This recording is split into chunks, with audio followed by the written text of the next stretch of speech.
Hello, welcome back to Anlins classes. അപ്പോൾ നമ്മളിപ്പോൾ Neolithic age ആണല്ലേ പഠിച്ചുകൊണ്ടിരിക്കുന്നത്. നമ്മൾ സ്റ്റാൻഡേർഡ് 9th സോഷ്യൽ സയൻസ് ഹിസ്റ്ററിയിലെ ഒന്നാമത്തെ പാഠമാണ് പഠിച്ചുകൊണ്ടിരിക്കുന്നത്. നിയോലിത്തിക് ഏജ് നമ്മൾ ഇവിടം വരെ നമ്മൾ കഴിഞ്ഞ ക്ലാസ്സിൽ പഠിച്ചു. ഇനി ബാക്കിയാണ് നമുക്ക് ഇന്ന് എടുക്കാനുള്ളത്. ഇന്ന് എന്തായാലും നമ്മൾ ഈ ചാപ്റ്റർ ഫുൾ എടുക്കും കേട്ടോ. അപ്പം ഈ നമ്മുടെ ചാനൽ ആദ്യമായിട്ട് കാണുന്നവരുണ്ടെങ്കിൽ വേഗം പോയിട്ട് സബ്സ്ക്രൈബ് ചെയ്യുക. അപ്പം നിങ്ങൾക്ക് വീഡിയോസ് പെട്ടെന്ന് കിട്ടും. ഓക്കെ, അപ്പം ഞാൻ ഈ നിയോലിത്തിക് ഏജ് പറയുന്നതിന് മുന്നേ ഇതുവരെയുള്ള കാര്യങ്ങളുടെ ഒന്ന് നമുക്കൊരു ആനിമേഷൻ വീഡിയോ കണ്ടാലോ? ഓക്കെ, അപ്പം നിങ്ങൾക്ക് പെട്ടെന്നൊരു കാര്യം മനസ്സിലാവും. ഒരു സിനിമ പോലെ നിയോലിത്തിക് ഏജ് എന്ന് കാണാം. ഓക്കെ, അതിനുശേഷം നമുക്ക് ഇതെല്ലാം വായിച്ച് പഠിക്കാം.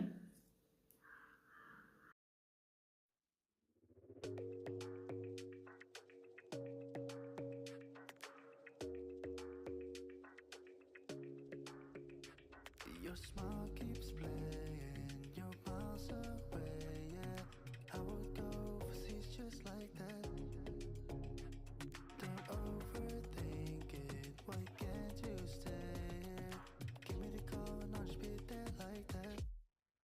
I don't understand it, but you keep me together when everything around me keeps me under pressure, yeah. It's so overwhelming, but I won't wait forever, so you can come and get it. I don't understand it, I don't understand.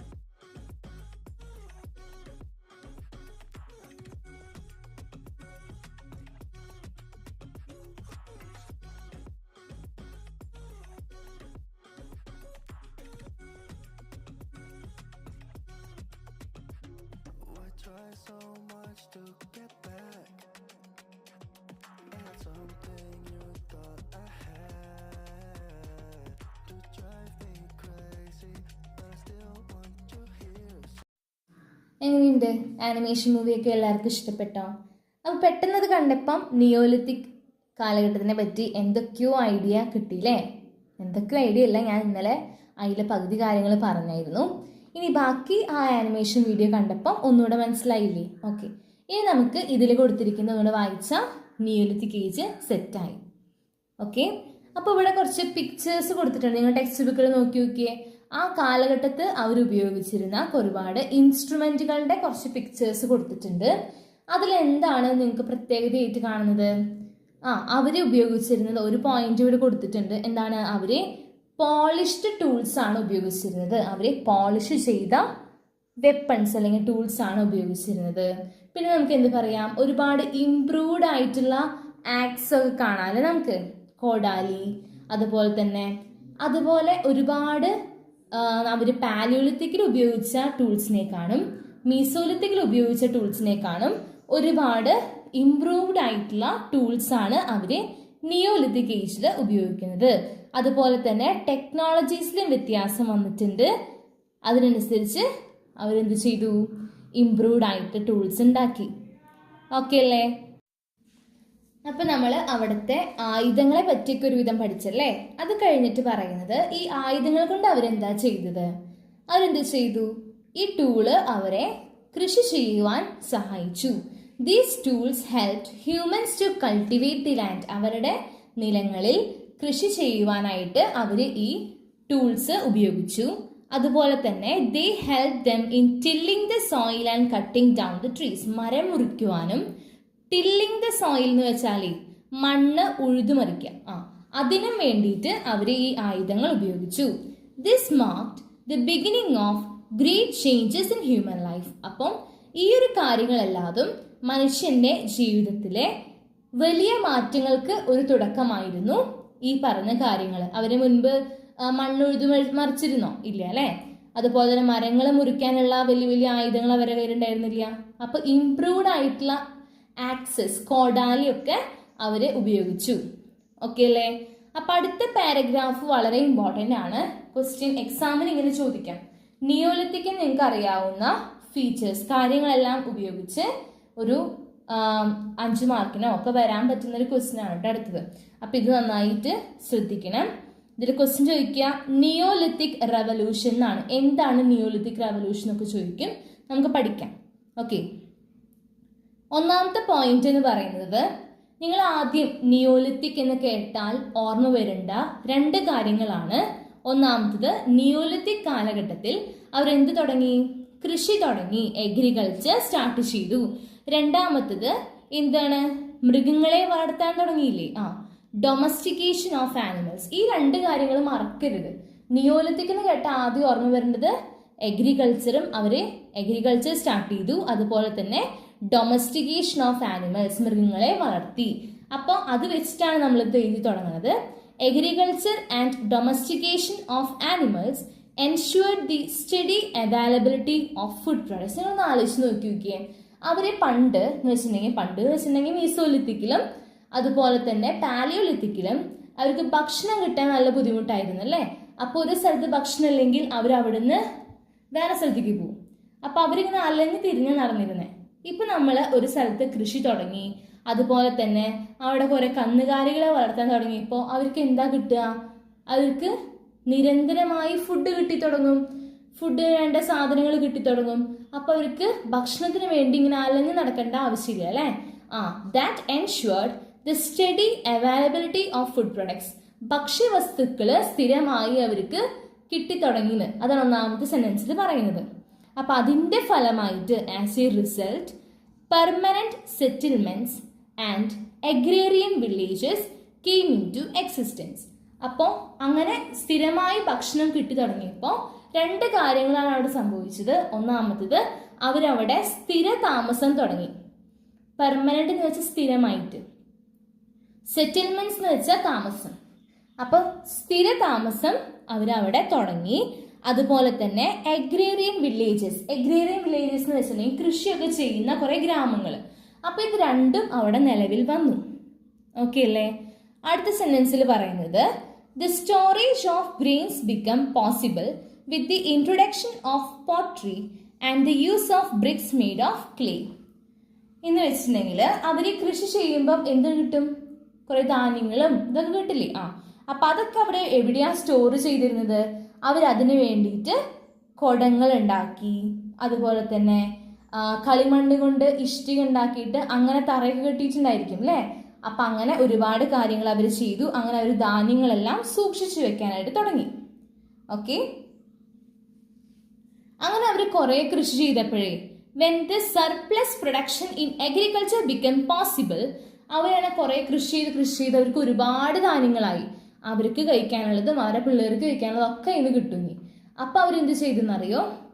അവരെന്ത് ചെയ്തു? പയ്യെ കൃഷി അവസാനിപ്പിക്കാൻ തുടങ്ങി. എന്ന് വെച്ചിട്ടുണ്ടെങ്കിൽ അതിന്ന് free ആവാൻ തുടങ്ങി. എപ്പോഴും കൃഷി ചെയ്യാണ്ട് കൃഷി ചെയ്യും, കുറച്ചു കാലം ഫ്രീ ആയിട്ടിരിക്കും, അങ്ങനെ ചെയ്യാനായിട്ട് തുടങ്ങി. They began to engage in other occupation. അങ്ങനെ ഫ്രീ ആയിട്ടുള്ള സമയം കിട്ടിയപ്പോൾ അവരെന്ത് ചെയ്തു? വേറെ ജോലികൾ ചെയ്യാനായിട്ട് തുടങ്ങി. എന്താണ് വേറെ ജോലികൾ? പോട്രി മേക്കിംഗ്, ഇതേപോലെ കുടങ്ങളൊക്കെ ഉണ്ടാക്കും, അതുപോലെ തന്നെ വീവിങ്, തുന്നും, അങ്ങനത്തെ പരിപാടി അല്ലെങ്കിൽ അങ്ങനത്തെ ജോലികൾ അവർ ചെയ്യാനായിട്ട് തുടങ്ങി. Thus the society came into include different occupational groups. അങ്ങനെ ആ സമൂഹത്തിൽ ഒരുപാട് ജോലി ചെയ്യുന്ന ഒരു കൂട്ടം ആൾക്കാരെ ഉണ്ടായിന്ന് വെച്ചിട്ടുണ്ടെങ്കിൽ, ഒരു വിഭാഗം തുന്നുന്ന ആൾക്കാര്, ഒരു വിഭാഗം കൃഷി ചെയ്യുന്ന ആൾക്കാര്, ഒരു വിഭാഗം പോട്രി മേക്കിംഗ്. ഓക്കെ, അങ്ങനെ ഒരുപാട് ജോലി ചെയ്യുന്ന ഓരോ കൂട്ടം ജോലി ചെയ്യുന്ന സമൂഹങ്ങൾ രൂപപ്പെടാനായിട്ട് തുടങ്ങി. This resulted in significant changes in the social formation. സമൂഹം രൂപം കൊള്ളുന്നതിനെ പ്രധാന ഘടകമായിട്ട് ഈ കാര്യങ്ങളെല്ലാം മാറി. The basis of the progress humans have achieved today can be seen in the changes during a Neolithic age. എന്ന് വെച്ചിട്ടുണ്ടെങ്കിൽ ഇന്നെന്താ മനുഷ്യന്മാർക്ക് ഭയങ്കര മാറ്റമല്ലേ, ഭയങ്കര പ്രോഗ്രസീവ് ആയിട്ടുള്ള ജീവിതം നമ്മൾ നയിച്ചുകൊണ്ടിരിക്കുന്നത്. അപ്പൊ അതിനെ ഏറ്റവും ബേസിക് ആയിട്ട് നടന്നത് ഈ നിയോലിത്തിക് ഏജിൽ വന്ന മാറ്റങ്ങളാണ് ഇന്ന് നമുക്കുണ്ടായ മാറ്റങ്ങൾക്ക് അടിസ്ഥാനം. ഓക്കെ, അപ്പൊ ഈ നിയോലിത്തിക് ഏജിൽ ഇവർ ഇങ്ങനെയൊന്നും ചെയ്തില്ലായിരുന്നെങ്കിൽ നമ്മളിപ്പോഴും അവരെ പോലെ അവരുടെ ലൈഫ് നയിച്ചിരുന്നേനെ. ഓക്കെ, ഈ ഒരു നിയോലിത്തിക് ലൈഫിൽ അവർക്ക് ഇത്രയും മാറ്റങ്ങൾ സംഭവിച്ച കാരണമാണ്, അതാണ് നമ്മുടെ ഇപ്പോഴത്തെ ഇത്രയും വലിയൊരു മാറ്റത്തിന് അടിസ്ഥാനം എന്ന്. ഓക്കെ അല്ലേ? Yes. With reference of these changes, അപ്പം ഈ മാറ്റങ്ങളെല്ലാം കണ്ടപ്പോൾ നമ്മൾ ആദ്യം പഠിച്ച ആളില്ലേ, നിയോലിത്തിക് ഏജ് പഠിച്ചപ്പം ആദ്യം പഠിച്ചൊരു വ്യക്തി ഉണ്ടായിരുന്നില്ലേ, ഗോർഡൻ ചൈൽഡ് അല്ലേ. ആളൊരു ഫേമസ് ആയിട്ടുള്ള ആർക്കിയോളജിസ്റ്റ് ആയിരുന്നു. ആർക്കിയോളജിസ്റ്റ് വെച്ചാൽ എന്താണെന്ന് ഞാൻ പറഞ്ഞേ, ഇതേപോലത്തെ പണ്ടത്തെ കാര്യങ്ങളെ പറ്റി, ഹിസ്റ്ററിനെ പറ്റി പഠിക്കുന്ന ആളുകളെയാണ് നമ്മൾ ആർക്കിയോളജിസ്റ്റ് എന്ന് പറയാം. അപ്പം ഫേമസ് ആയിട്ടുള്ള ഒരു ആർക്കിയോളജിസ്റ്റ് ആയിരുന്നു ഗോർഡൻ ചൈൽഡ്. ആള് ഈ ഒരു കാലഘട്ടത്തിനെ നമ്മൾ എന്ത് വിളിച്ചെന്നറിയോ, neolithic revolution. Neolithic revolution. Okay, അപ്പൊ എന്താണ് നിയോലിത്തിക് റെവല്യൂഷൻ എന്ന് ചോദിച്ചാൽ ഇതെല്ലാം ഇപ്പൊ നിങ്ങൾക്ക് അറിയാം. നമ്മൾ ആനിമേഷൻ കണ്ടു, ഇത് വായിച്ചു, പഠിച്ചു, എല്ലാം മനസ്സിലായില്ലേ? ഇനി അടുത്തത് പറയാണ്, അടുത്ത പേജിൽ ഒരു ഫ്ലോ ചാർട്ട് തന്നിട്ടുണ്ട്. ആ ഫ്ലോ ചാർട്ടിൽ എന്താ പറയുന്നത്, എന്തൊക്കെ മാറ്റങ്ങളാണ് നിയോലിത്തിക് ഏജിൽ വന്നത് എന്ന്. സിമ്പിൾ അല്ലേ? ഒന്നാമത്തെ പോയിന്റ് ഞാൻ എന്താ പറഞ്ഞേ, നിയോലിത്തിക് എന്ന് കേട്ട ആദ്യം എന്ത് ഓർമ്മ വരണം, എഗ്രികൾച്ചർ എന്ന് ഓർമ്മ വരണം. ആ പോയിന്റ് അവർ എഴുതിയിട്ടില്ല. അടുത്ത പോയിന്റ് നമുക്ക് അത് എഴുതാം.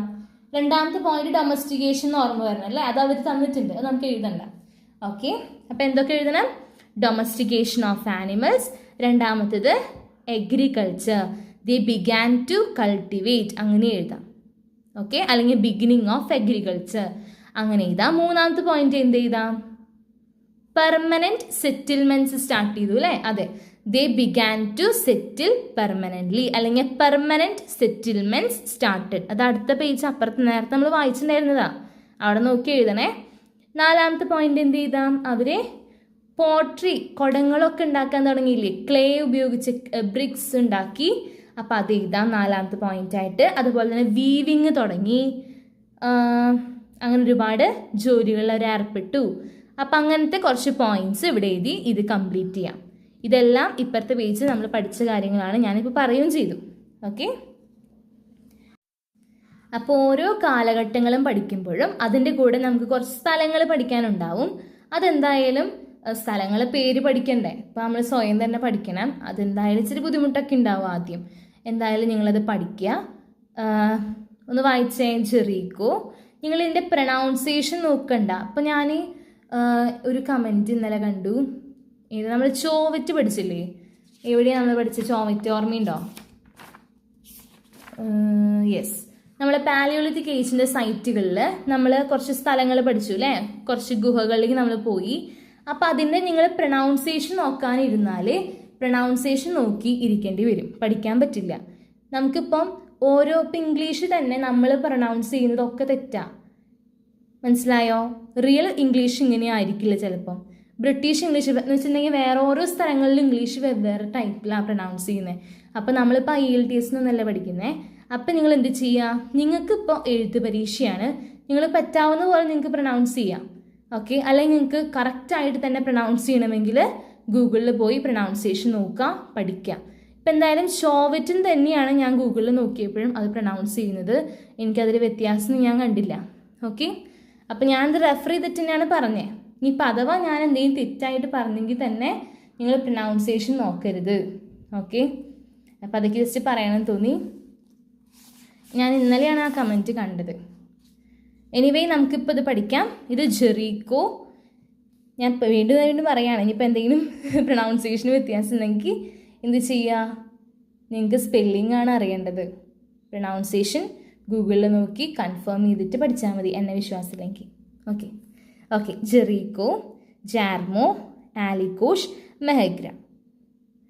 ഓക്കെ, ഇനിയിപ്പോൾ ഇതൊക്കെ ഏത് രാജ്യത്താണ് പഠിക്കണം? ജെറീക്കോ എവിടെയാണെന്നറിയോ? പാലസ്തീനിലാണ്. ജാർമോ ഇറാഖിലാണ്. ആലിക്കോഷ് എന്ന് പറഞ്ഞ സ്ഥലവും ഇറാഖിലാണ്. അതുപോലെ തന്നെ മെഹഗ്രായും പാകിസ്ഥാനിലാണ്. ഓക്കെ, നമ്മുടെ അടുത്താണ് അല്ലേ. അപ്പം ഈ 4 സ്ഥലങ്ങളും പഠിക്കണം. അടുത്തത് വായിക്കാം നമുക്ക്. നമ്മളീ പഠിച്ച സ്ഥലത്തിലെ ഒരു സ്ഥലത്തിന് വരെ ഡീറ്റെയിൽ ആയിട്ട് നമ്മൾ പഠിക്കാൻ പോവാണ്. ഏതെന്നറിയോ? ജാർമോ. ജാർമോ എന്ന് പറയുന്നത് ഇറാഖിലെ ഒരു സ്ഥലമാണ് ജാർമോ. അതെവിടെയാണെന്നറിയോ? കുർദിഷ് ഹിൽസ് എന്ന് പറയുന്ന സ്ഥലത്താണ് നമുക്ക് ജാർമോ കാണാനായിട്ട് പറ്റുന്നത്. അപ്പം അതിനെപ്പറ്റി കുറച്ച് കാര്യങ്ങൾ പറയുന്നുണ്ട്.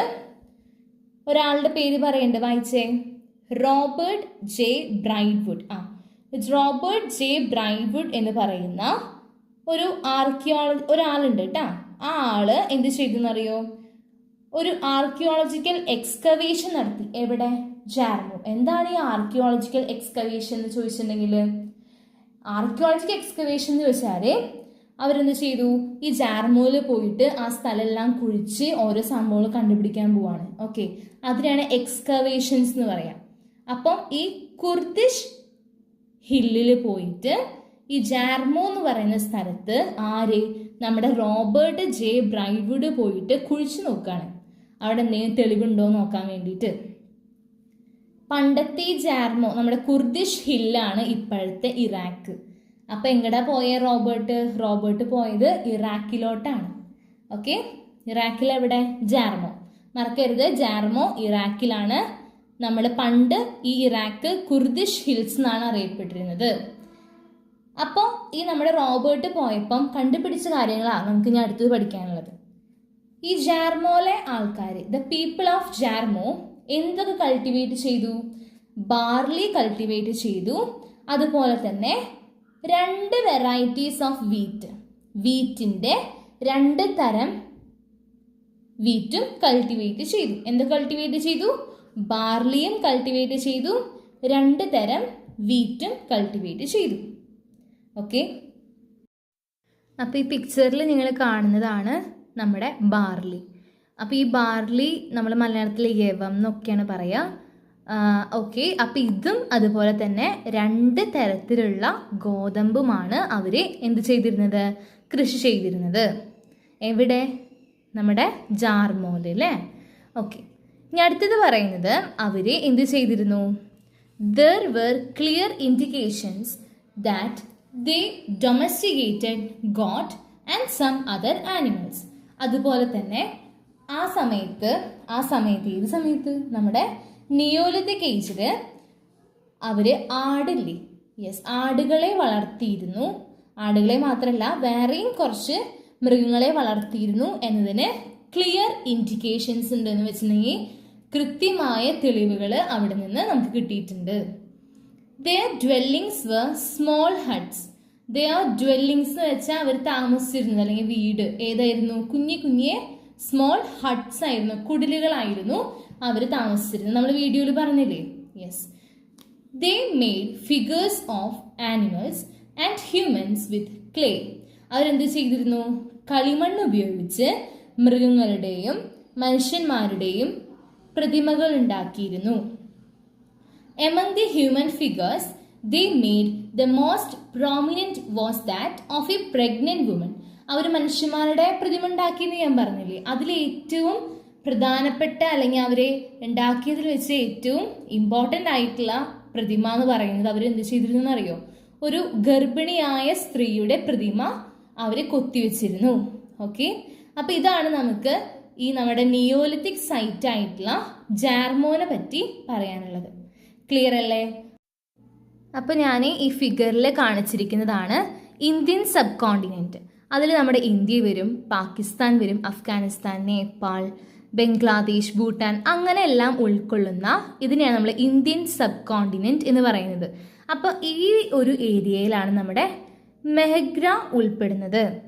ഓക്കെ, അതൊരു നിയോലിത്തിക് സൈറ്റാണ്. ആർക്കിയോളജിസ്റ്റ് കൺസിഡേർഡ് ദാറ്റ് മെഹഗ്ര, അത് എവിടെയാണെന്നറിയോ? ഇപ്പോൾ പാകിസ്ഥാനിലാണ്. Was a site in ancient India. Pakistan മുൻപേ എവിടെയായിരുന്നു? ഇന്ത്യയിലല്ലായിരുന്നു. അപ്പം ആ സമയത്തെ ഒരു പ്രധാനപ്പെട്ട ഒരു നിയോലിത്തിക് സൈറ്റ് ആയിരുന്നു നമ്മുടെ മെഹഗ്ര. ഇപ്പം എവിടെയാണെന്ന് ഞാൻ പറഞ്ഞേ? ഇപ്പോൾ ഇന്ത്യയിലാണോ? അല്ല, ഇപ്പോൾ പാകിസ്ഥാനിലാണ് ഉള്ളത്. Were the important features of Neolithic age like domestication of animals and plants began first. അപ്പം ഈ ഒരു സ്ഥലത്താണ് ആദ്യമായി മൃഗങ്ങളെ വളർത്തുവാനും ചെടികൾ വെച്ച് പിടിപ്പിക്കുവാനും തുടങ്ങിയത് എന്നാണ് നമ്മുടെ ഇത് കണ്ടുപിടിക്കുന്ന ആർക്കിയോളജിസ്റ്റുകൾ കണ്ടുപിടിച്ചത്. ഓക്കെ, ദിസ് റീജിയൻ, അതുകൊണ്ട് തന്നെ നമ്മൾ ഈ ഒരു റീജിയനെ, ഈ ഒരു സ്ഥലത്തിനെ the bread basket of Balochistan എന്നാണ് അറിയപ്പെടുന്നത്. ബ്രെഡ് ബാസ്ക്കറ്റ് എന്ന് വെച്ചാൽ അവിടെ നിന്നാണ് ഫുഡ് പ്രൊഡക്ഷൻ അധികമായി തുടങ്ങിയത്, അല്ലെങ്കിൽ അവിടെ നിക്ഷേപം ഉള്ളത് കൊണ്ട് നമ്മൾ അതിനെ ബ്രെഡ് ബാസ്ക്കറ്റ് ഓഫ് ബലൂചിസ്ഥാൻ എന്നാണ് ഈ സ്ഥലത്തിന് അറിയപ്പെടുന്നത്. നിങ്ങൾക്ക് പഠിക്കാനുള്ളതല്ല, ജസ്റ്റ് ഒരു എക്സ്ട്രാ ഒരു നോളജ് അത്രയേ ഉള്ളൂ കേട്ടോ. പിന്നെ ഇവിടെ ഒരു ബോക്സിൽ ഒരു ക്വസ്റ്റ്യൻ കൊടുത്തിട്ടുണ്ട്. അതിലെന്താണ്, അത് നിങ്ങൾക്ക് സ്കൂളിൽ ചിലപ്പോൾ നിങ്ങൾക്കൊരു മാഗസിൻ ഉണ്ടാക്കാനോ അല്ലെങ്കിൽ നോട്ട് പ്രിപ്പയർ ചെയ്യാനോ ഒക്കെ വരും. ഇത് നിങ്ങൾക്ക് എക്സാമിന് പ്രതീക്ഷിക്കാം. ഇത് നിങ്ങളോട് ചോദിക്കും, പാലിയോളിത്തിക് ഏജിൻ്റെ ടൂൾസിൻ്റെ പ്രത്യേകത അറിയാലോ. അറിയില്ലെങ്കിൽ വേഗം പോയി നമ്മുടെ വീഡിയോസ് കണ്ടോ അല്ലെങ്കിൽ ടെക്സ്റ്റ് ബുക്ക് എടുത്ത് വായിക്കുക. പിന്നെ എങ്ങനെയാണ് അവർ ജീവിച്ചിരുന്നത് നമ്മൾ പറഞ്ഞതാണ്, അപ്പോൾ അത് പഠിക്കണം. അവരുടെ കമ്മ്യൂണിക്കേഷൻ, അവരെങ്ങനെയാണ് വാർത്താവിനിമയം നടത്തിയിരുന്നത്, അപ്പോൾ അത് പഠിക്കണം. അതുപോലെ തന്നെ മീസോലിത്തിക്കിലും അവരെങ്ങനെയാണ് ജീവിച്ചിരുന്നത്, അവർ ഏതൊക്കെ ടൂൾസാണ് ഉപയോഗിച്ചിരുന്നത്, അവരെങ്ങനെയാണ് കമ്മ്യൂണിക്കേറ്റ് ചെയ്തിരുന്നത്, അതും പഠിക്കണം. അതുപോലെ തന്നെ നിയോലിത്തിക് ഏജിലും അവർ ഏതൊക്കെ ടൂൾസ് ഉപയോഗിച്ചിരുന്നു, അങ്ങനെയുള്ള എല്ലാ കാര്യങ്ങളും പഠിച്ച് അവരുടെ വ്യത്യാസം കണ്ടുപിടിച്ച് എഴുതണം. ഓക്കെ, ഇതാണ് ഇതിൽ പറയുന്നത്. ഇതെല്ലാം നമ്മൾ പഠിച്ചതുകൊണ്ട് ഞാൻ എക്സ്ട്രാ വീണ്ടും എടുത്ത് പറയില്ല കേട്ടോ. അപ്പം നമുക്ക് അടുത്തത് പഠിക്കാം. അടുത്തതാണ് മെറ്റൽ ഏജ്. അപ്പം നമ്മൾ പാഠത്തിൻ്റെ പകുതി മുക്കാൽ ഭാഗം ഏറെക്കുറെ കഴിഞ്ഞു. ഇനി നമുക്ക് ഇമ്പോർട്ടൻ്റ് ആയിട്ട് പഠിക്കേണ്ടത് മെറ്റൽ ഏജ് ആണ്. മെറ്റൽ ഏജ് തുടങ്ങുന്നത് എപ്പോഴാണ്? എന്താ ഞാൻ പറഞ്ഞത്, സ്റ്റോൺ ഏജ് എന്തായിരുന്നു? സ്റ്റോൺ ഏജ് എന്ന് വെച്ചിട്ടുണ്ടെങ്കിൽ ആ കാലഘട്ടത്തെ മനുഷ്യന്മാരെ അവരുടെ ആയുധങ്ങളായിട്ട് കല്ലുകളാണ് ഉപയോഗിച്ചിരുന്നത് അല്ലേ, അല്ലെങ്കിൽ കല്ലുകൾ കൊണ്ടാണ് അവർ ആയുധങ്ങൾ ഉണ്ടാക്കിയിരുന്നത്. അതുകൊണ്ട് നമ്മൾ ആ കാലഘട്ടത്തിനെ സ്റ്റോൺ ഏജ് എന്ന് പറഞ്ഞിരുന്നു. ഓക്കെ, ഇപ്പോൾ ആ കല്ലൊക്കെ മാറ്റി, ഇപ്പോഴല്ല, ആ മെറ്റൽ ഏജിൻ്റെ സമയത്ത് കല്ലെല്ലാം മാറ്റി ആ കല്ലിന് പകരം അവർ മെറ്റലുകൾ ഉപയോഗിച്ച്, ലോഹങ്ങൾ ഉപയോഗിച്ച് എന്ത് ചെയ്തു, ഇതേപോലെ ടൂൾസും വെപ്പൺസും ഒക്കെ ഉണ്ടാക്കി തുടങ്ങിയത് കൊണ്ട് നമ്മൾ ആ കാലഘട്ടത്തിനെ എന്ത് പറയുന്നു, നമ്മുടെ മെറ്റൽ ഏജ് എന്ന് പറയും. ക്ലിയർ അല്ലേ? യെസ്. അപ്പോൾ ഈ ഒരു കാലഘട്ടത്തിൽ, അതാണ് ഫസ്റ്റ് സെന്റൻസിൽ തന്നെയാണ് പറയുന്നത് കേട്ടോ, ഞാനിപ്പോൾ പറഞ്ഞത്. This age clearly reflects the human progress in technology. അപ്പം സാങ്കേതിക വിദ്യയിൽ മനുഷ്യർക്ക് സംഭവിച്ച പ്രോഗ്രസ്, ഉയർച്ച, ഇതിലെന്ത്, ഈ ഒരു മെറ്റൽ ഏജിൽ നമുക്ക് മനസ്സിലാവും. അവർ ആദ്യമായി ഉപയോഗിച്ച മെറ്റൽ ഏതാണെന്നറിയോ? നമ്മൾ കഴിഞ്ഞ കൊല്ലം പഠിച്ചിരുന്നു, ഓർമ്മയുണ്ടോ? കോപ്പറാണ് കേട്ടോ. കോപ്പറാണ് മനുഷ്യന്മാരെ ആദ്യമായി ഉപയോഗിച്ച മെറ്റൽ അഥവാ ലോഹം. അപ്പം നിങ്ങളിപ്പോൾ കാണുന്നത് എന്താണ്? കോപ്പർ വയറാണ് കേട്ടോ. നിങ്ങൾ കണ്ടിട്ടില്ലേ ഇത്? ഇതെല്ലാവരും കണ്ടിട്ടുണ്ടാവും. കോപ്പർ കൊണ്ട് ഉണ്ടാക്കുന്ന വയറുകൾ. അതുപോലെ തന്നെ നിങ്ങൾ പാത്രങ്ങൾ കണ്ടിട്ടുണ്ടാവും, ചെമ്പ് പാത്രങ്ങൾ.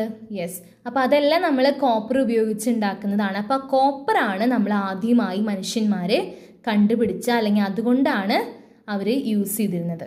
കോപ്പർ ഉപയോഗിച്ചാണ് മനുഷ്യന്മാരെ ആദ്യമായി ഉപയോഗിച്ച മെറ്റൽ. ഓക്കെ, അടുത്തത് വായിക്കാം നമുക്ക്. ഡ്യൂറിങ് ദിസ് പീരീഡ്, ഈ കാലഘട്ടത്തിൽ humans learned the technique of turning raw copper into weapons and tools. ഈ ഒരു കാലഘട്ടത്തിൽ മനുഷ്യന്മാരെ എങ്ങനെ റോ കോപ്പർ എന്ന് വെച്ചാൽ എന്താണെന്നറിയോ? നമുക്ക് നേരിട്ട് മണ്ണിലാണല്ലോ ഈ മെറ്റൽസ് ഒക്കെ നമുക്ക് കിട്ടുക. മണ്ണ് കുഴിക്കുമ്പോഴാണ് നമുക്ക് ലോഹങ്ങൾ കിട്ടുന്നത്. അപ്പോൾ അവിടെ പെട്ടെന്ന് ഒരാൾ മണ്ണ് കുഴിച്ചു, അപ്പോൾ അവിടുന്ന് ഒരു കോപ്പർ കിട്ടി. കോപ്പർ എന്താണ്? മെറ്റലാണ്. അപ്പം ആ മെറ്റൽ ഉപയോഗിച്ചു അവരെന്ത് ചെയ്തു? ഇത് നല്ല രസമുണ്ടല്ലോ. അപ്പം അതെടുത്ത് അവരെന്ത് ചെയ്തു എന്നറിയോ? അതുകൊണ്ട് അവർ ആയുധങ്ങളും ഉണ്ടാക്കാനായിട്ട് തുടങ്ങി. ഓക്കെ, അപ്പോൾ ഈ ഇരുമ്പിൻ്റെ പ്രസൻസ്, അല്ലെങ്കിൽ ഇരുമ്പുണ്ട് എന്ന് എവിടുന്നാണ് കണ്ടുപിടിച്ചത് നോക്കിയാലോ നമുക്ക്? 3 സ്ഥലങ്ങളിൽ അല്ലെങ്കിൽ 3 ഗ്രാമങ്ങളിൽ നിന്നാണ് ഇത് കണ്ടുപിടിച്ചത് ആദ്യമായിട്ട്. ഒന്നാമത്തത് ചാറ്റൽ ഹുയൂക്ക് എന്ന് പറഞ്ഞൊരു സ്ഥലമുണ്ട്. എവിടെ? ടർക്കിയിൽ കേട്ടോ. ടർക്കിയിലുള്ളൊരു സ്ഥലമാണ് ചാറ്റൽ ഹുയൂക്ക്. അവിടെ നിന്ന് നമുക്ക് കോപ്പറിൻ്റെ പ്രസൻസ് നമുക്ക് മനസ്സിലായി. പിന്നെ കയോണു എന്ന് പറയുന്ന നോർത്തേൺ സിറിയയിലുള്ള കയോണു എന്ന് പറയുന്ന ഒരു ഗ്രാമത്തിൽ നിന്ന് നമ്മൾ കണ്ടുപിടിച്ചു. ഞാൻ അതിൻ്റെ എല്ലാം പിക്ചേഴ്സ് സൈഡിൽ കാണിക്കാം. അതുപോലെ തന്നെ ഇറാനിലുള്ള ആലിക്കോഷ് നമ്മൾ എവിടെയാണ് പഠിച്ചത്? ഓർമ്മയില്ലേ? മറന്നാ? നമ്മൾ നേരത്തെ പഠിച്ച നിയോലിത്തിക് സൈറ്റാണ് ആലിക്കോഷ്.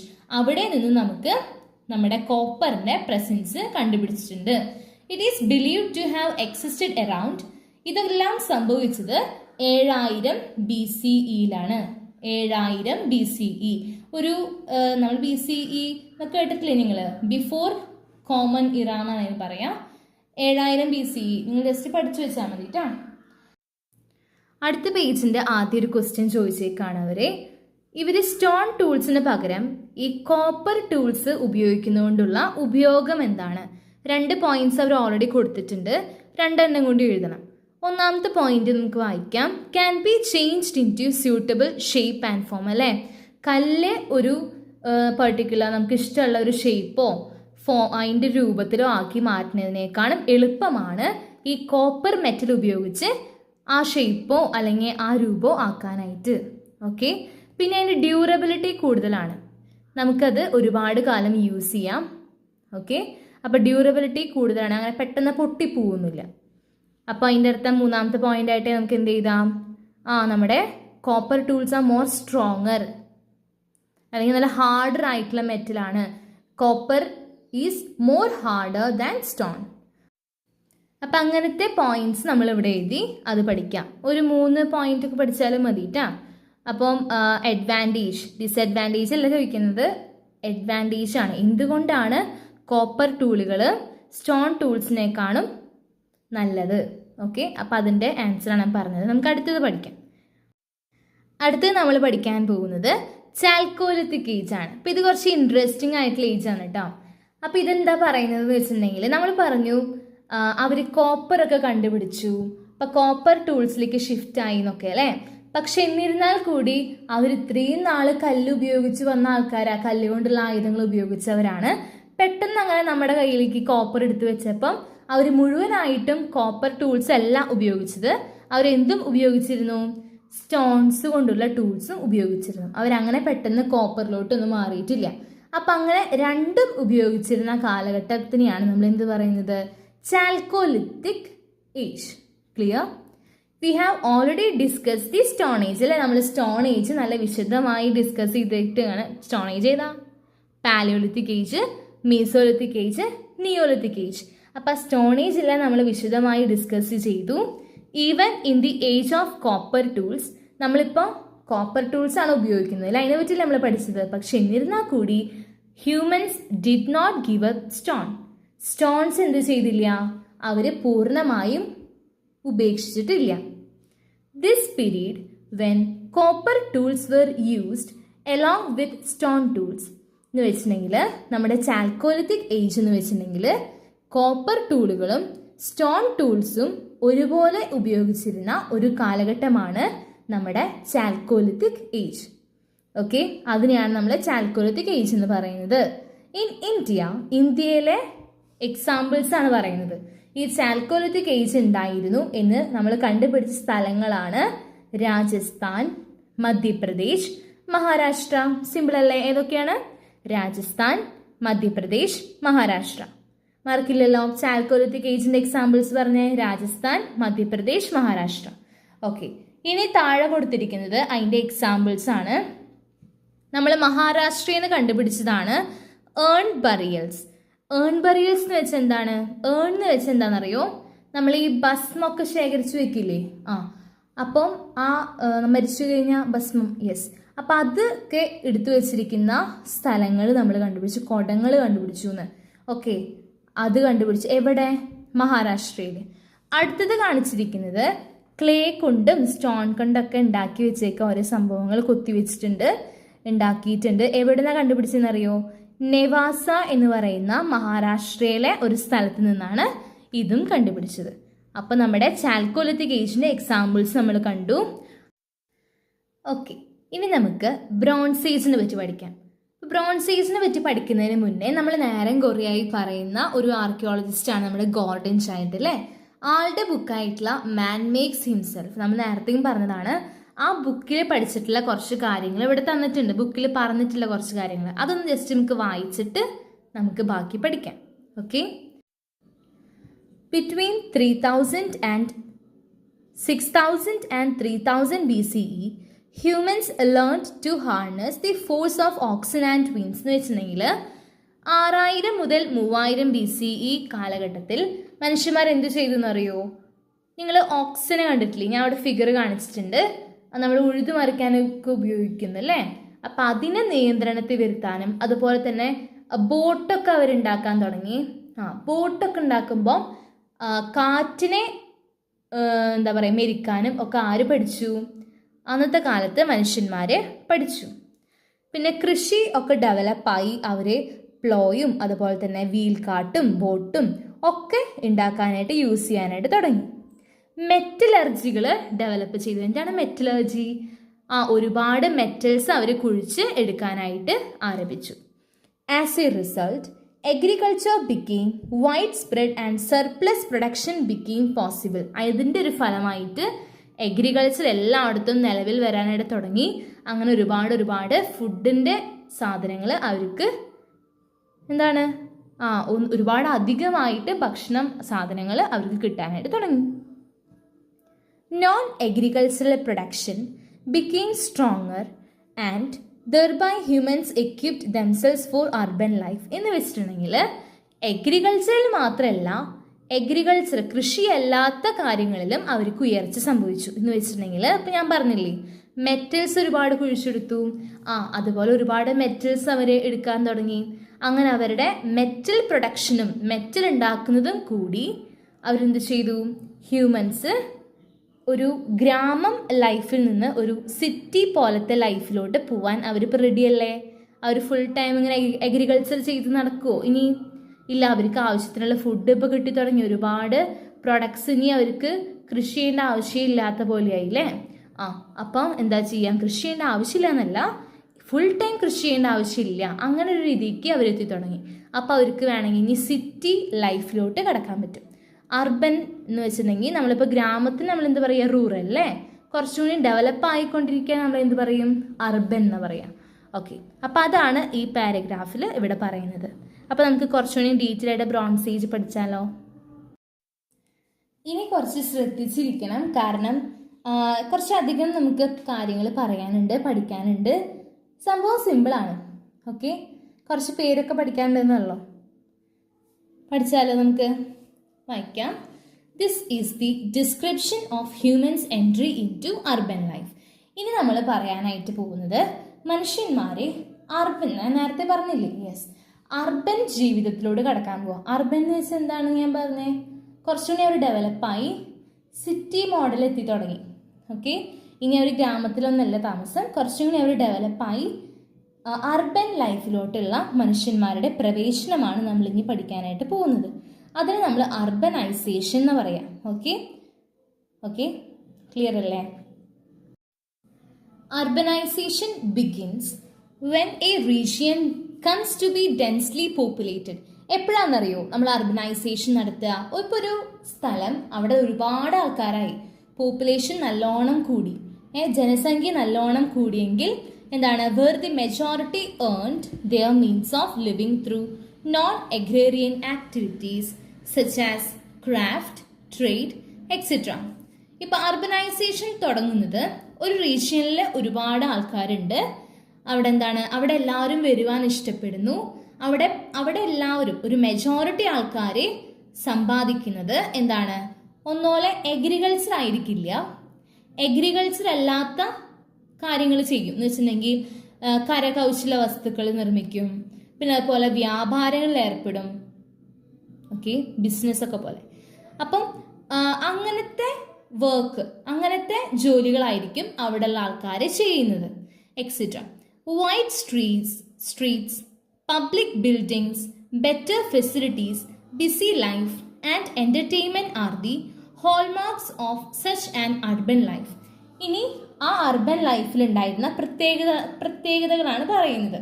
എന്ന് വെച്ചിട്ടുണ്ടെങ്കിൽ വിശാലമായ തെരുവുകൾ ഉണ്ടായിരുന്നു അവിടെ, അതുപോലെ തന്നെ വലിയ വലിയ പബ്ലിക് പൊതു ബിൽഡിങ്ങുകൾ ഉണ്ടായിരുന്നു. അതുപോലെ ഈ അഗ്രേറിയൻ നമ്മുടെ റീജിയൻസില്ലേ, വില്ലേജസ് പോലത്തെ, അവിടത്തേക്കാണ് ബെറ്റർ ഫെസിലിറ്റീസ് ഉണ്ടായിരുന്നു. ഓക്കെ, പിന്നെ എല്ലാവരും നല്ല ബിസി ആയിട്ടുള്ള ജീവിതമാണ് ജീവിച്ചിരുന്നത്. അതുപോലെ അവിടെ എന്റർടൈൻമെന്റ്സ് ഉണ്ടായിരുന്നു, എന്ന് വെച്ചാൽ ഡാൻസും പാട്ടും ഒക്കെ. അപ്പം അതാണ് നമ്മുടെ അർബനൈസേഷൻ എന്നുകൊണ്ട് അർത്ഥമാക്കുന്നത്. ക്ലിയർ അല്ലേ? You have already learned that urban life began in the Bronze Age. അപ്പോൾ നമുക്ക് മനസ്സിലായി എന്താണ് അർബൻ ഏജ് അല്ലെങ്കിൽ അർബനൈസേഷൻ തുടങ്ങിയത് ഏത് കാലഘട്ടത്തിലാണ്? ബ്രോൺസ് ഏജ് ആണല്ലേ? ഓക്കെ, ബ്രോൺസ് ഏജിലാണ് അർബൻ ലൈഫ് ആരംഭിച്ചത്. അർബൻ എന്താണെന്ന് മനസ്സിലാവാതിരിക്കുന്ന ആരെങ്കിലും ഉണ്ടോ? ഇല്ലല്ലോ. അർബൻ എന്ന് വെച്ചിട്ടുണ്ടെങ്കിലേ അവര് ഒരുപാട് കാലമായില്ലേ ഈ റൂറൽ ഏരിയയിൽ, ഈ ഗ്രാമം പോലെ ഇരിക്കുന്നു. അവർക്ക് ഡെവലപ്മെന്റ് ആവണ്ടേ? അവർ സിറ്റി പോലെ ആ സ്ഥലങ്ങൾ മാറ്റി തുടങ്ങി. ഏത് സ്ഥലങ്ങള്? നല്ല ഒരുപാട് ജനങ്ങൾ വസിക്കുന്ന, അതുപോലെ കൃഷി ചെയ്യുന്ന ആൾക്കാരുള്ള സ്ഥലങ്ങളല്ല, കൃഷിയല്ലാത്ത ബാക്കി ജോലികൾ ചെയ്യുന്ന ആൾക്കാരുള്ള സ്ഥലങ്ങൾ അവരെന്ത് ആക്കി തുടങ്ങി? സിറ്റി പോലത്തെ സ്ഥലങ്ങളാക്കി തുടങ്ങി. അർബനൈസേഷൻ തുടങ്ങിയെന്ന് അത്രേ ഇവിടെ പറയുന്നുള്ളൂ. അത് എപ്പോഴാണ് തുടങ്ങിയത്?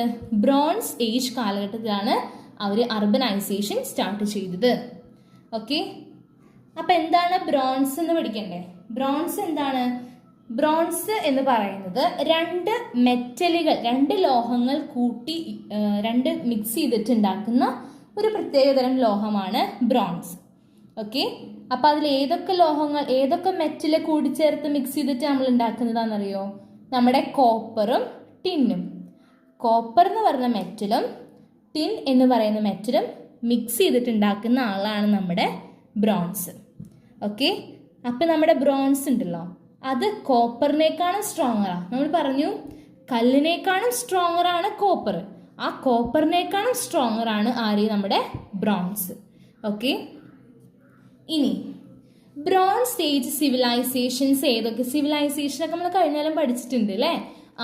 ആ ബ്രോൺസ് ഏജ് സിവിലൈസേഷൻസ് നിങ്ങൾക്ക് അറിയാവുന്നത് ഏതാണെന്ന് പറയുന്നത്. ഇതിലുള്ള ക്വസ്റ്റ്യൻ ആണ്. നിങ്ങൾ ജസ്റ്റ് ഈ 4 എഴുതി വെക്കാം, പഠിക്കാം. ഏതൊക്കെയാണ്? ഹാരപ്പൻ സിവിലൈസേഷൻ ഉണ്ട് അതില്, Egyptian civilization, Babylonians, Trojans. Okay, അപ്പൊ ഈ 4 ജസ്റ്റ് ഒന്ന് പഠിച്ച് വായിച്ചു വെക്കാം. ഒരു 2-3 പറയാൻ പറ്റണേ, മൊത്തം പറഞ്ഞില്ലെങ്കിലും. അപ്പൊ ബ്രോൺസ് ഏജ് സിവിലൈസേഷൻ പെട്ടെന്ന് ഓർമ്മ വരും. ഹാരപ്പൻ എന്തായാലും ഓർമ്മ വരണം. ബ്രോൺസ് ഏജ് സിവിലൈസേഷൻസിൽ ഒന്നാമത്തെ ഓർമ്മ വരേണ്ടത് ഏതാണ്? ഹാരപ്പൻ. അപ്പൊ ഇതിൽ ഏതെങ്കിലും ഒരു 2-3 പറയാൻ പറ്റില്ലേ? ഇപ്പോ പഠിക്കണേ. അടുത്തത് നമുക്ക് വായിക്കാം. The Harappan civilisation is in India belongs to the bronze age. നമ്മുടെ ഇന്ത്യയിലുള്ളതാണ് ഹാരപ്പൻ സിവിലൈസേഷൻ. നമ്മൾ പഠിച്ചിട്ടുണ്ട് കഴിഞ്ഞ കൊല്ലം. അപ്പൊ ഈ ഹാരപ്പൻ സിവിലൈസേഷൻ ഏതിലുള്ളതാണ്? നമ്മുടെ ബ്രോൺസ് ഏജിൽ ഉൾപ്പെടുന്നതാണ്. ഇന്ത്യയിലെ ഹാരപ്പൻ സിവിലൈസേഷൻ ബ്രോൺസ് ഏജിൽ ഉൾപ്പെടുന്നതാണ്. സിറ്റീസ് ലൈക്ക് ഹാരപ്പ, ഈ സിറ്റികളെല്ലാം നിങ്ങൾ കേട്ടതാണ്, കേട്ടിട്ടില്ല എന്ന് പറയരുതേ. ഈ ചാപ്റ്റർ അല്ല, കഴിഞ്ഞ കൊല്ലമൊക്കെ പഠിച്ചിട്ടുണ്ട് നമ്മൾ. എനിവേ ഒന്നുകൂടെ കേട്ടോ. സിറ്റീസ് ലൈക്ക് ഹാരപ്പ, മോഹൻജോദാരോ, ലോത്തൽ, ഇതേപോലെയുള്ള സിറ്റികൾ എന്താണ്? ദ വെൽ പ്ലാൻഡ് പബ്ലിക് ബിൽഡിങ്ങുകളും ഗ്രേറ്റ് ബാത്തും, ഇതിൻ്റെ എല്ലാത്തിൻ്റെയും പിക്ചേഴ്സ് ഞാനിവിടെ കൊടുക്കാം. നിങ്ങൾ ലാസ്റ്റ് ഇയർ ഇതെല്ലാം പഠിച്ചതാണ് കേട്ടോ. ഈ പിക്ചേഴ്സ് കണ്ട് നിങ്ങൾക്ക് ഓർമ്മ വരും.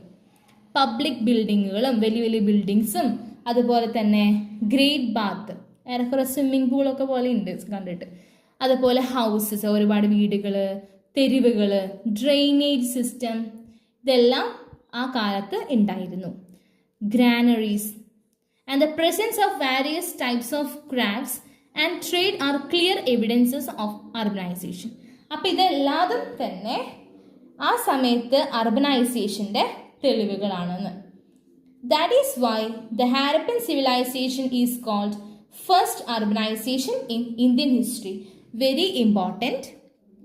ഇങ്ങനെ നിങ്ങളോട് ചോദിക്കും, എന്തുകൊണ്ടാണ് നമ്മുടെ ഹാരപ്പൻ സിവിലൈസേഷൻ ആദ്യത്തെ അർബനൈസേഷനാണ്? ഇന്ത്യൻ ഹിസ്റ്ററിയുടെ, ഇന്ത്യൻ ചരിത്രത്തിലെ ആദ്യത്തെ അർബനൈസേഷൻ ഹാരപ്പൻ സിവിലൈസേഷൻ ആണ് എന്ന് പറയുന്നത് എന്തുകൊണ്ടാണ് എന്ന് ചോദിക്കും. അപ്പോൾ നിങ്ങൾ ഇതെല്ലാം എഴുതണം. ഓക്കെ, ക്ലിയർ ആണോ? അടുത്തത് ഭയങ്കര ഇമ്പോർട്ടൻ്റ് ആണ്. ഞാൻ അടുത്ത് പറയാം. എല്ലാം ഇമ്പോർട്ടൻ്റ് ആണ്. നമുക്കൊന്നും നമ്മുടെ ഹിസ്റ്ററി അഥവാ ജിയോഗ്രഫി, സോഷ്യൽ പഠിക്കുമ്പം ഒന്നും ഇമ്പോർട്ടൻ്റ് അല്ല എന്ന് നമുക്ക് പറയാൻ പറ്റില്ല. ഏതൊന്നും ക്വസ്റ്റ്യൻ ചോദിക്കാൻ പറ്റും. മനസ്സിലായോ? അപ്പം അതുകൊണ്ട് ഒന്നാമത്തെ കാര്യം ചെയ്യേണ്ടത് എല്ലാം നല്ല വൃത്തിക്ക് നന്നായി മനസ്സിലാക്കി പഠിക്കുക. ഇപ്പം നമ്മുടെ ക്ലാസ് കണ്ടപ്പോൾ നിങ്ങൾക്ക് എന്ത് തോന്നി? എല്ലാം ഇതേപോലെ നല്ല വ്യക്തമായി മനസ്സിലാക്കി ആ ഒരു കഥ പോലെ പഠിച്ചു വെച്ചാൽ നമുക്ക് എന്ത് ചെയ്യാൻ പറ്റും? പെട്ടെന്ന് പഠിച്ചെടുക്കാൻ പറ്റും. അപ്പോൾ നിങ്ങൾക്ക് ആദ്യം പാലിയോളിത്തിക് ഒരു കഥ പോലെ പഠിച്ചിട്ട് അങ്ങനെ വന്നിട്ടുണ്ടെങ്കിൽ നമുക്ക് ആ ഓർഡർ തന്നെ അനുസരിച്ച് നമുക്ക് എഴുതാൻ പറ്റും. ഓക്കെ, കാണാപ്പടം പഠിക്കണമെന്ന് ചോദിച്ചാൽ പഠിക്കണം. ചിലതൊക്കെ പേരും സ്ഥലങ്ങളൊക്കെ പഠിക്കണം. മെല്ലെ മെല്ലെ പഠിച്ചത് ഇമ്പ്രൂവ് ആയിട്ട് വരും. നിങ്ങൾ പേടിക്കണ്ട. ഓക്കെ, നമുക്ക് അടുത്തത് നോക്കിയാലോ. നീ ഇനി ഞാൻ പറയാൻ പോകുന്നത് കുറച്ച് ഇമ്പോർട്ടൻ്റ് ആയിട്ടുള്ള കാര്യങ്ങളാണ്. കേൾക്കുമ്പോൾ അയ്യോ ഇതെന്താ അങ്ങനെയെന്നൊക്കെ തോന്നും, പക്ഷെ പഠിച്ചിരിക്കാൻ എളുപ്പം തന്നെയാണ്. നന്നായി ശ്രദ്ധിച്ചിരിക്കണേ. ഹെഡിങ് വായിച്ചു നോക്കിയേ, വേദിക് ഏജ് എന്നാണ്. Vedic age after the decline of Harappan civilization. നമ്മളിപ്പം പഠിച്ചുകൊണ്ടിരുന്നത് ഹാരപ്പൻ സിവിലൈസേഷൻ അല്ലേ. ഹാരപ്പൻ സിവിലൈസേഷൻ എന്തെന്ന് അറിയപ്പെട്ടിരുന്നത്? ഇന്ത്യൻ ഹിസ്റ്ററിയിലെ, ഇന്ത്യയുടെ ചരിത്രത്തിലെ ആദ്യത്തെ അർബനൈസേഷനാണ് ഹാരപ്പൻ സിവിലൈസേഷൻ. ഇനി നമ്മൾ പഠിക്കാൻ പോകുന്നത് ഈ ഹാരപ്പൻ സിവിലൈസേഷൻ നശിച്ചുപോയി, അത് അവസാനിച്ചപ്പോൾ എന്ത് സംഭവിച്ചു എന്നൊക്കെയാണ് നമ്മൾ ഇനി അടുത്തത് പഠിക്കാനായിട്ട് പോകുന്നത്. ഓക്കെ, ഈ ഹാരപ്പൻ സിവിലൈസേഷൻ അവസാനിച്ചപ്പം എന്തുണ്ടായത്? ആര്യന്മാരെന്ന് പറയുന്ന കുറച്ച് ആൾക്കാരുണ്ടായിരുന്നു. ആരാണ്? ആര്യൻസ്. ഇപ്പം ഈ ആര്യൻസ് എന്ത് ചെയ്തു എന്നറിയോ? ഇന്ത്യയുടെ നോർത്ത് വെസ്റ്റ് ഭാഗത്ത് അവർ വന്നു. അവിടെയാണ് നമ്മുടെ സപ്ത സിന്ധു റീജിയൻ ഉള്ളത്. എന്താണ് സപ്ത സിന്ധു റീജിയൻ?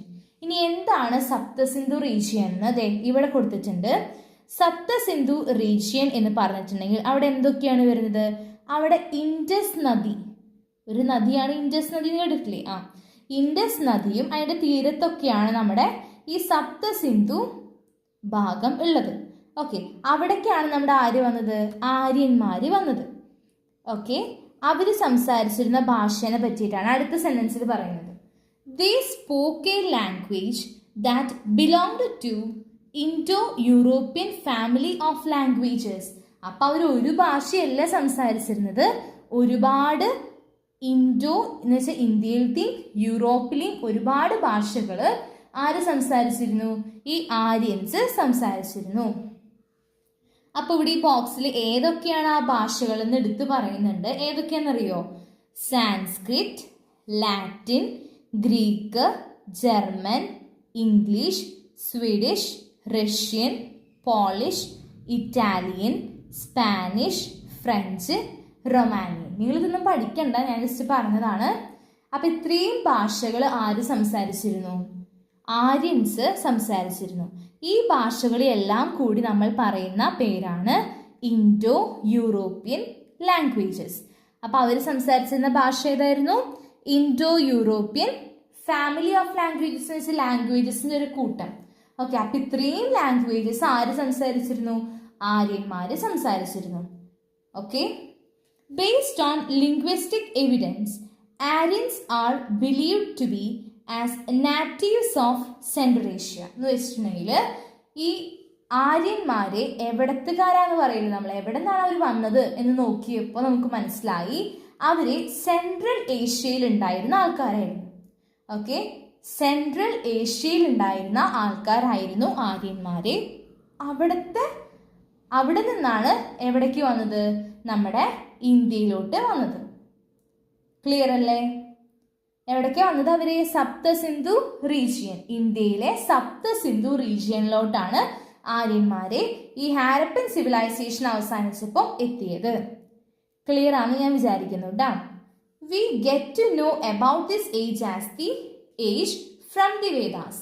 അപ്പൊ നമ്മൾ എന്തുകൊണ്ടാണ് ഈ ഒരു കാലഘട്ടത്തിനെ വേദിക് ഏജ് എന്ന് വിളിക്കുന്നത് എന്നറിയോ? കാരണം ഈ ഒരു കാലഘട്ടത്തിനെ പറ്റി നമുക്ക് കൂടുതൽ അറിവ് കിട്ടിയിരുന്നത് വേദങ്ങളിൽ നിന്നാണ്. ഓക്കെ, അതുകൊണ്ടാണ് നമ്മൾ ഇതിനെ വേദാസ് എന്ന് പറയുന്നത്. Therefore, this period is called Vedic age. അത് ഏത് കാലഘട്ടത്തിലൊക്കെയാണ് വേദിക് കാലഘട്ടം എന്നറിയപ്പെട്ടിരുന്നത്? 1500 BCE and 600 BCE. 1500 BCE മുതൽ 600 BCE വരെയാണ് നമ്മുടെ വേദിക് ഏജ് അഥവാ വേദിക് കാലഘട്ടം എന്നറിയപ്പെടുന്നത്. ഏതൊക്കെയാണ്? 1500 BCE മുതൽ 600 BCE വരെ. സിമ്പിൾ അല്ലേ? ഒന്നുകൂടെ നിങ്ങൾ വേണമെങ്കിൽ ബാക്ക് അടിച്ച് കേട്ടാൽ ക്ലിയർ ആയിട്ട് മനസ്സിലാവും കേട്ടോ. ഇനി അഥവാ മനസ്സിലായിട്ടില്ലെങ്കിൽ ഇതിങ്ങനെ പറഞ്ഞുതരാൻ പറ്റുള്ളൂ കേട്ടോ. ഇനി ഇതിലും കൂടുതൽ എക്സ്പ്ലനേഷൻ പറ്റില്ല. നന്നായി വായിച്ച് പഠിക്കണം. ഓക്കെ, ഇനി നമ്മൾ വേദിക് ഏജിനെ 2 എണ്ണമായി തിരിക്കാൻ പോവാണ്. എത്ര എണ്ണമായിട്ട്? 2 എണ്ണമായിട്ട് തിരിക്കാൻ പോവാണ്. നമ്മൾ അതിനെ പറ്റിയിട്ടാണ് പഠിക്കുക. കണ്ടോ, ഇപ്പം ഞാനിവിടെ സ്ക്രീനിൽ നിങ്ങൾക്ക് കാണിച്ചു തരുന്നതാണ് വേദാസ് കേട്ടോ. അപ്പോൾ ഇതേപോലത്തെ ഇൻഫോർമേഷൻസ് ഒക്കെ നമ്മൾ എടുത്തിട്ടാണ് നമ്മൾ പഠിക്കുന്നത്. ഓക്കെ, അപ്പം അതിൽ നിന്നാണ് നമുക്ക് വേദിക് ഏജും ഒക്കെ നമുക്ക് മനസ്സിലായത്. ഓക്കെ, അപ്പം ഞാൻ പറഞ്ഞു നമ്മൾ വേദിക് ഏജിനെ 2 എണ്ണമായി തിരിക്കുന്നുണ്ട് എന്നല്ലേ. ആ 2 എണ്ണമായി ഡിവൈഡ് ചെയ്യുന്നതിന് മുൻപ് ഞാൻ നിങ്ങൾക്ക് എന്താണ് വേദങ്ങൾ എന്ന് പറഞ്ഞുതരാം. ഓക്കെ, വേദ എന്ന വാക്കിൻ്റെ അർത്ഥം എന്താണെന്നറിയോ? നോളജ് അഥവാ അറിവ് എന്നൊക്കെയാണ്. 4 വേദങ്ങളാണ് നമുക്കുള്ളത്. ഒന്നാമത്തെ ഋഗ്വേദ, 2 യജുർവേദ, 3 സാമവേദ, 4 അഥർവവേദ. ഓക്കെ, അതിലേറ്റവും ആദ്യത്തെയാണ് നമ്മൾ ഋഗ്വേദ എന്നറിയപ്പെടുന്നത്. ഇത് കുറേ ബുക്കാന്ന് വിചാരിക്കും നിങ്ങൾ. ഓക്കെ, അപ്പം ഋഗ്വേദ എഴുതിയ കാലഘട്ടമില്ലേ, അതിനെ നമ്മൾ വിളിക്കും early Vedic period. Early Vedic period. Okay, പിന്നെ ബാക്കി വേദങ്ങളില്ലേ, ഋഗ്വേദ അല്ലാതെ ബാക്കി 3 ഏതാ? യജുർവേദ, സാമവേദ, അഥർവവേദ. ആ 3 രചിച്ച കാലഘട്ടത്തിനെയാണ് നമ്മൾ എന്ത് പറയുക? Later Vedic period. അപ്പോൾ ഏർലി വേദിക് പീരീഡും ഉണ്ട്, ലേറ്റർ വേദിക് പീരീഡും ഉണ്ട്. ഋഗ്വേദ കമ്പോസ് ചെയ്ത കാലഘട്ടമാണ് ഏർലി വേദിക് പീരീഡും ബാക്കി വേദങ്ങൾ ഏതാ? യജുർവേദ, സാമവേദ, അഥർവവേദ എഴുതിയ കാലഘട്ടമാണ് ലേറ്റർ വേദിക് പീരീഡ്. മനസ്സിലായില്ലേ? ഓക്കെ, ഇനി നമ്മുടെ ഈ ലെസണിലെ ലാസ്റ്റ് പോയിന്റ്സ് ആണ് ഇനി നമുക്ക് പഠിക്കാനുള്ളത്. ഇത് ഭയങ്കര ഇമ്പോർട്ടൻ്റ് ആണ്, ഇത് നന്നായിട്ട് പഠിക്കണം. നമ്മളിതിങ്ങനെ ആദ്യം ഏർലി വേദിക് പീരീഡിനെ പറ്റി പഠിക്കും, പിന്നെ ലേറ്ററിനെ പറ്റി പഠിക്കും, ലേറ്റർ വേദിക് പീരീഡിനെ പറ്റി പഠിക്കും. ഓക്കെ, എന്നിട്ട് നമുക്കിത് കമ്പയർ ചെയ്ത് പഠിക്കാം. ആദ്യം തന്നെ കമ്പയർ ചെയ്ത് പഠിച്ചാലേ ചിലപ്പോൾ നിങ്ങൾക്ക് എല്ലാം കൺഫ്യൂഷൻ ആയി പോകും. ഓക്കെ, ഞാൻ അങ്ങനെ ആദ്യം പറഞ്ഞു നോക്കി, അപ്പം കൺഫ്യൂഷൻ ആവുമെന്ന് മനസ്സിലായതുകൊണ്ട് ഞാൻ വീണ്ടും വീഡിയോ എടുക്കുകയാണ്. നമ്മൾ ആദ്യം ഏർലി വേദിക് പീരീഡ് പഠിക്കും. ഓക്കെ, എന്നിട്ട് ലേറ്റർ വേദിക് പീരീഡ് പഠിക്കും, എന്നിട്ട് കമ്പയർ ചെയ്യും. ഓക്കെ അല്ലേ? അപ്പോൾ തുടങ്ങാം. ഏർലി വേദിക് പീരീഡ് നന്നായി ശ്രദ്ധിച്ചിരിക്കണം, അല്ലാണ്ട് പെട്ടെന്ന് ശ്രദ്ധ പോയിട്ട് ചിലപ്പോൾ മനസ്സിലാവില്ല പോയാൽ. ഓക്കെ അല്ലേ? അപ്പോൾ നമ്മുടെ ഏർലി വേദിക് പീരീഡിൽ ഉണ്ടായിരുന്ന ജനങ്ങൾ എവിടെ താമസിച്ചിരുന്നത്? സപ്തസിന്ധു റീജിയനിലാണ്. എവിടെയാണ് സപ്തസിന്ധു റീജിയൻ എന്നൊക്കെ നമ്മൾ കഴിഞ്ഞ പേജിൽ പഠിച്ചു അല്ലേ? അപ്പൊ സപ്തസിന്ധു റീജിയനിലാണ് നമ്മുടെ ഏർലി വേദിക് പീരീഡിലെ ജനങ്ങളെ താമസിച്ചിരുന്നത്. അവരെങ്ങനത്തെ ആൾക്കാരായിരുന്നു എന്നറിയോ? അവർ കന്നുകാലികളൊക്കെ മേയിച്ച് നടക്കുന്ന ജനങ്ങളായിരുന്നു. അതിൽ നമ്മൾ പാസ്റ്ററൽ എക്കണോമി എന്ന് പറയാം. ഓക്കെ, അപ്പോൾ 2 പോയിന്റ് പഠിച്ചേ. സപ്തസിന്ധു റീജിയനിലുള്ളവരാണ്, അതുപോലെ പാസ്റ്ററൽ എക്കണോമിയാണ്, ഇടയന്മാരാന്നൊക്കെ പറയും. മൂന്നാമത്തെയാണ് സെമി നൊമാഡ്സ് എന്ന് വെച്ചാൽ അവർ കുറച്ചു കാലം ഒരു സ്ഥലത്ത് നന്നായി താമസിക്കും, എന്നിട്ട് അവിടുന്ന് എല്ലാം പാക്ക് ചെയ്ത് വേറെ സ്ഥലത്തേക്ക് പോകും. അപ്പോൾ അവർ അലഞ്ഞു തിരിഞ്ഞ് നടക്കുന്നവരാണോ? മുഴുവനായിട്ട് അല്ല, പക്ഷേ അവർ അലഞ്ഞു തിരിഞ്ഞ് നടക്കുന്നവരാണ്. അപ്പോൾ അതുകൊണ്ട് നമ്മൾ സെമി നൊമാഡ്സ് എന്ന് പറയും കേട്ടോ. മുഴുവനായി ഇങ്ങനെ അലഞ്ഞു തിരിഞ്ഞ് നടക്കുന്നവരല്ല, പക്ഷെ എന്നിരുന്നാൽ കൂടി അവർക്ക് സ്ഥിരതാമസമില്ല. അപ്പോൾ നമ്മൾ അവരെ സെമി നൊമാഡ്സ് എന്ന് വിളിക്കും. 3 പോയിന്റ് പഠിച്ചേ. 4ാമത്തെ പോയിന്റിൽ പറയുന്നത് ബാക്കി സമൂഹങ്ങളെ സംബന്ധിച്ച് നോക്കുമ്പോൾ ഏർലി വേദിക് പീരീഡിലെ സ്ത്രീ ജനങ്ങൾക്ക്, അവിടെ ഉണ്ടായിരുന്ന സമൂഹത്തിലെ സ്ത്രീകൾക്ക് കുറച്ചുകൂടി ഒരു നിലയും വിലയൊക്കെ കൊടുത്തിരുന്ന ജനങ്ങളാണ് ഏർലി വേദിക് പീരീഡിൽ ഉണ്ടായിരുന്നത്. അതാണ് 4ാമത്തെ പോയിന്റിൽ പറയാം. ഹയർ സോഷ്യൽ സ്റ്റാറ്റസ്, സോഷ്യൽ എന്ന് വെച്ചാൽ സമൂഹം ഇവിടെ. ഓക്കെ, 5ാമത്തെ പോയിന്റിൽ പറയുന്നത് അവർ കൃഷിക്ക് വേണ്ടിയിട്ട് അവരെന്ത് ചെയ്തിരുന്നു എന്നറിയോ? കാടൊക്കെ വെട്ടി നശിപ്പിക്കും, കത്തിക്കുകയൊക്കെ ചെയ്തിരുന്നു. ആര്? നമ്മുടെ ഏർലി വേദിക് പീരീഡിലുണ്ടായിരുന്ന ജനങ്ങൾ. അടുത്ത പോയിന്റിൽ പറയുന്നത് അവരുടെ സമൂഹത്തിൽ, അവരുടെ സൊസൈറ്റിയിൽ ഒരുപാട് ട്രൈബുകൾ ഉണ്ടായിരുന്നു, അഥവാ ഒരുപാട് അവരിങ്ങനെ കൂട്ടം ജനങ്ങളായിട്ടാണ് നടന്നിരുന്നത്. ഓക്കെ അല്ലേ? അടുത്ത പോയിന്റിൽ എന്താ പറയുന്നത്?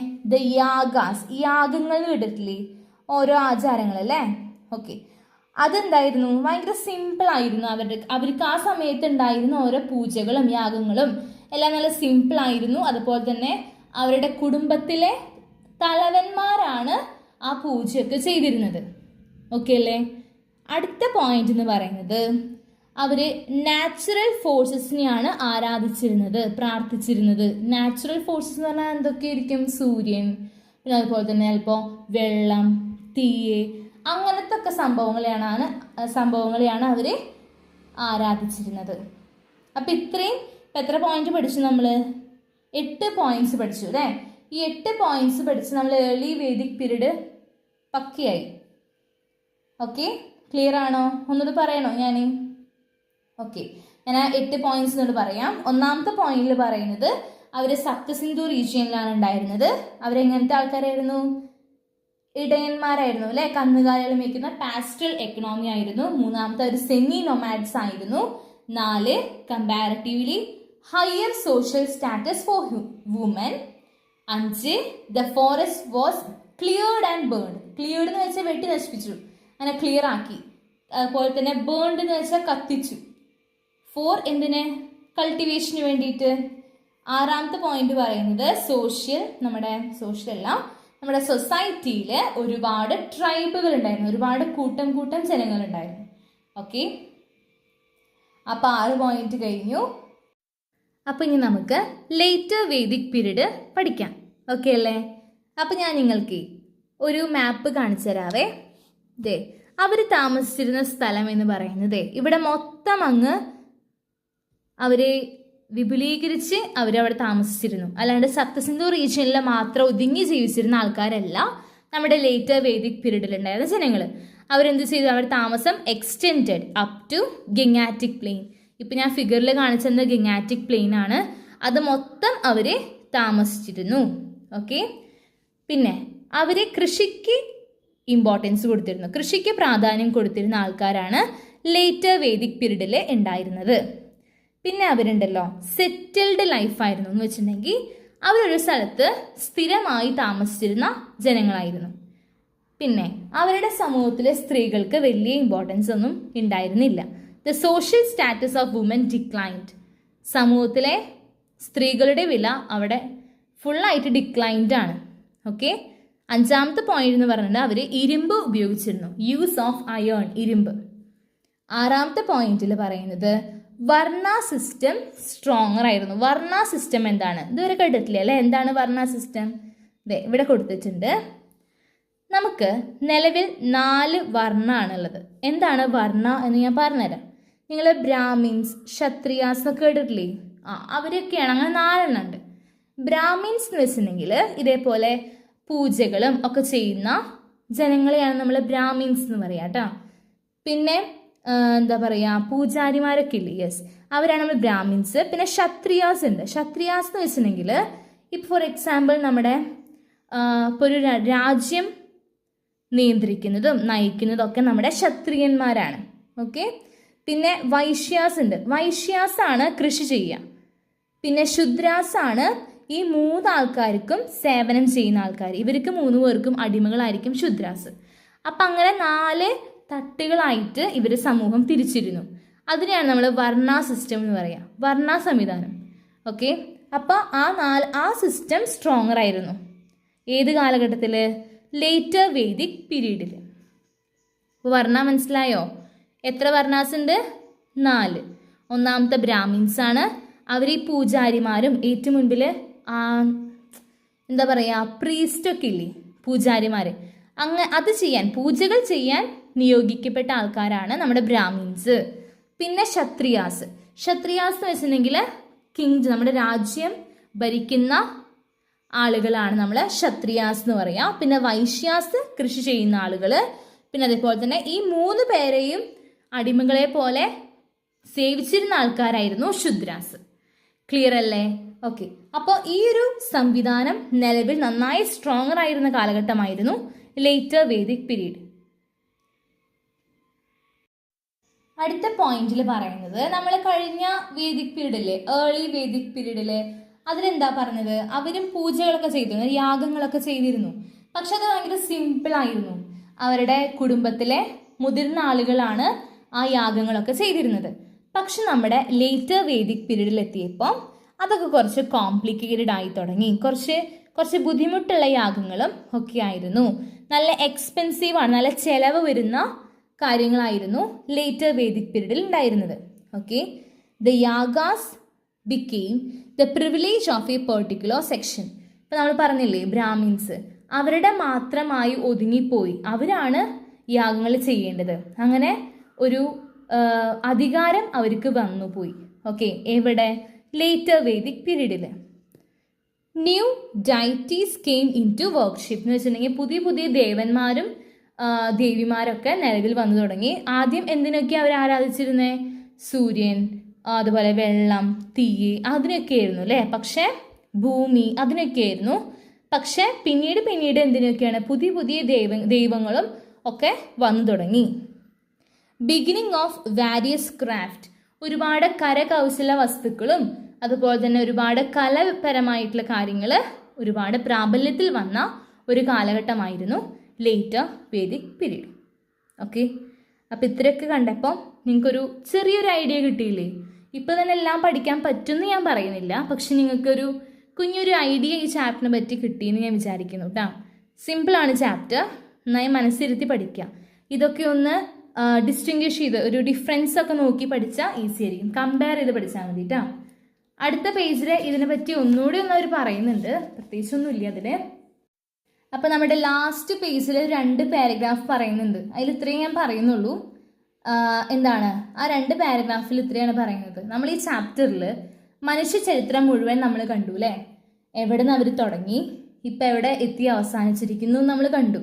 അപ്പം ഇത്രയും അധികം മനുഷ്യന്മാരേനെയല്ല മൃഗങ്ങളേനെയും അതുപോലെ തന്നെ പ്രകൃതിനെയും ഒക്കെ ധീരതയോടെ വേട്ടയാടി അവരിന്ന് കാണുന്ന മനുഷ്യരായി തീർന്നത് അന്നത്തെ ജനങ്ങൾ കഷ്ടപ്പെട്ട് കണ്ടുപിടിച്ച് ഒരുപാട് അവരുടെ ബുദ്ധി കൊണ്ട് കണ്ടുപിടിച്ച കാര്യങ്ങളൊക്കെ കൊണ്ടിട്ടാണ്. ഇന്ന് നമ്മൾ ഇങ്ങനെ ഇവരെ പറ്റി പഠിക്കുന്നത് എന്തുകൊണ്ടാണ്? അവരെങ്ങനെ ഓരോ കാര്യങ്ങൾ പുതിയത് കണ്ടുപിടിച്ചത് കൊണ്ടൊക്കെയാണ്. അതൊക്കെയാണ് നമ്മൾ ഈ ചാപ്റ്ററിൽ അവസാനം ഈ പേജിൽ പഠിക്കുന്നത്. ഇതിലൊന്നും പഠിക്കാനൊന്നുമില്ല, ഞാൻ ജസ്റ്റ് പറഞ്ഞു എന്നേ ഉള്ളൂ. അപ്പം എന്തായാലും നമ്മുടെ ഈ ചാപ്റ്റർ കഴിഞ്ഞു കേട്ടോ. ഫസ്റ്റ് ചാപ്റ്റർ നമ്മൾ ഫിനിഷ് ചെയ്തിരിക്കുകയാണ്. അപ്പം നമ്മൾ ഈ 5 വീഡിയോസ് നമ്മൾ ഈ ചാപ്റ്ററിന് അപ്ലോഡ് ചെയ്തു. എല്ലാവരും പഠിച്ചു എന്ന് ഞാൻ വിചാരിക്കുന്നു. പഠിക്കാത്തവരുണ്ടെങ്കിൽ വേഗം പഠിക്കണം. നന്നായിട്ട് നമുക്കിതിൽ എന്ത് ചെയ്യണം? സ്കോർ ചെയ്യണം. ഫസ്റ്റ് ചാപ്റ്ററാണ്, മടിയൊന്നും കൂടാതെ നന്നായിട്ട് പഠിക്കാം. എല്ലാവർക്കും നന്നായി മനസ്സിലായെന്ന് ഞാൻ വിചാരിക്കുന്നു ഈ ചാപ്റ്റർ. പിന്നെ ഇന്ന് കുറച്ച് വലിയൊരു വീഡിയോ ആയിരിക്കും, കാരണം ഈ ചാപ്റ്ററിന് തീർക്കണം എന്ന് എനിക്ക് വാശിയുണ്ടായിരുന്നു. പിന്നെന്താ പറയുക, ഇതിൻ്റെ നോട്ട് നമ്മുടെ ഗ്രൂപ്പിൽ ജോയിൻ ചെയ്താൽ നമ്മൾ ഗ്രൂപ്പിൽ നോട്ട് ഇട്ടിട്ടുണ്ട്. ആവശ്യമുള്ള നമ്മുടെ ഗ്രൂപ്പിൻ്റെ ലിങ്ക് ഡിസ്ക്രിപ്ഷൻ ബോക്സിൽ കിടക്കുന്നുണ്ട്. അതുപോലെ തന്നെ ആർക്കെങ്കിലും ബയോളജി, കെമിസ്ട്രി, ഫിസിക്സ് ഈ 3 ഇനത്തിനും ട്യൂഷൻ ആവശ്യമുണ്ടെങ്കിൽ വേഗം എന്നെ കോൺടാക്റ്റ് ചെയ്യേണ്ടതാണ്. രജിസ്റ്റർ ചെയ്യണം. ഫീസ് വരുന്നത് 200 രൂപയാണ് കേട്ടോ. അപ്പോൾ എല്ലാവരും ഞാൻ നമ്പർ കൊടുക്കാം, ജോയിൻ ആവാം. ക്ലാസ് ജൂലൈ ആദ്യ ആഴ്ച തുടങ്ങും. ക്ലിയർ അല്ലേ? അപ്പം ഞാൻ അടുത്ത ചാപ്റ്റർ ആയിട്ട് വരാം. സോഷ്യലല്ല, നമ്മൾ ഇനി ഏതെടുക്കണ്ടേന്ന് കമൻറ്റ് സെക്ഷനിൽ പറഞ്ഞാലേ നമുക്ക് ആ ചാപ്റ്റർ എടുക്കും കേട്ടോ. ഓക്കെ, അപ്പോൾ നന്നായി പഠിക്കാം. ടാറ്റാ.